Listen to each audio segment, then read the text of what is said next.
গণমানুষের মুক্তি আন্দোলন,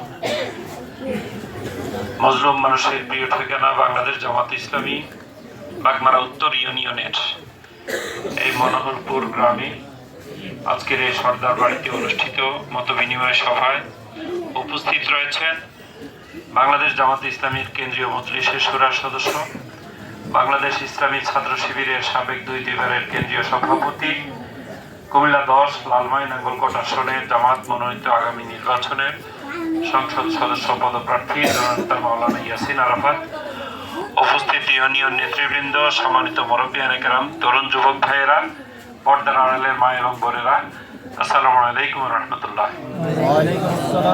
প্রিয় উপস্থিতি, আপনারা জানেন আগামী জাতীয় সংসদের তফসিল ঘোষণা করা হয়েছে।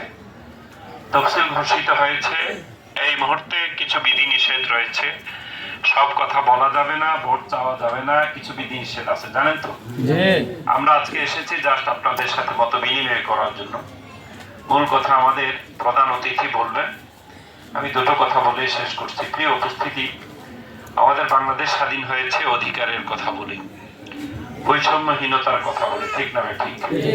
পশ্চিম পাকিস্তানিরা এই এলাকার মানুষকে, পূর্ব পাকিস্তান বর্তমান বাংলাদেশের মানুষকে চরম শোষণ এবং বঞ্চনার পরিবর্তেই আমাদের স্বাধীনতা সংগ্রাম হয়েছিল, ঠিক কিনা?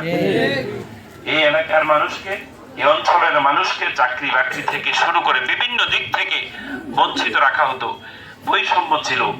এই বৈষম্যের বিরুদ্ধেই মূলত স্বাধীনতা সংগ্রাম হয়েছে।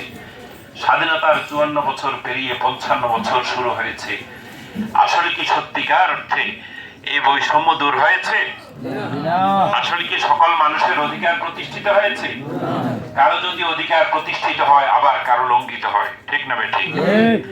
কিছু মানুষ যদি শান্তিতে থাকে আবার কিছু মানুষ অশান্তিতে থাকে।